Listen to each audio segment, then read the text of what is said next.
မင်္ဂလာပါခင်ဗျာ MOS Computer Knowledge Sharing Channel ရမယ်ပြန်လည်ကြိုဆိုပါရစေ Microsoft မှာဒါမျိုး degree Celsius တို့ degree Fahrenheit တို့ကိုလွယ်ကူဘယ်လိုရိုက်ရမလဲဆိုတဲ့နည်းလမ်းလေးကိုကျွန်တော်ဒီနေ့ဗီဒီယိုလေးများဝေမျှပေးခြင်းပါတယ်ကျွန်တော်နဲ့အတူတူလိုက်ကြည့်လိုက်ရအောင်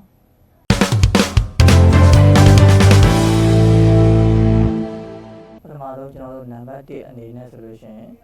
insert တက်လေးကိုနှိပ်လိုက်မယ်ဒီဘောဟာလေးတက်လေးလို့ခေါ်တော့ဒီ insert တက်လေးကိုနှိပ်မယ်နံပါတ်2အနေနဲ့ဆိုလို့ချင်းဒီ equation လေးကိုနှိပ်လိုက်မယ် equation လို့နှိပ်လိုက်မယ်ဆိုရင်ဒါမျိုးအကွက်လေးပေါ်လာတယ် equation ဟိရာဒီနေရာမှာရိုက်လို့ရပြီလို့ပြောတာပေါ့အဲ့ဒီနေရာမှာကျွန်တော်တို့က degree Celsius ဆိုလို့ရှိရင်အဲဒီမှာပါပြီးသားအကွက်လေးတွေနဲ့သင်္ကေတလေးရှိတယ် degree Celsius ဒီ degree Fahrenheit ဆိုရင် degree Fahrenheit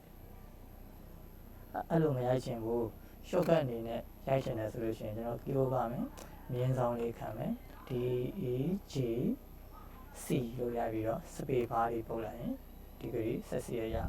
degree Fahrenheit ဆိုလည်းအဲ့တိုင်းပဲမြင်းဆောင်လေးခံမယ် DEG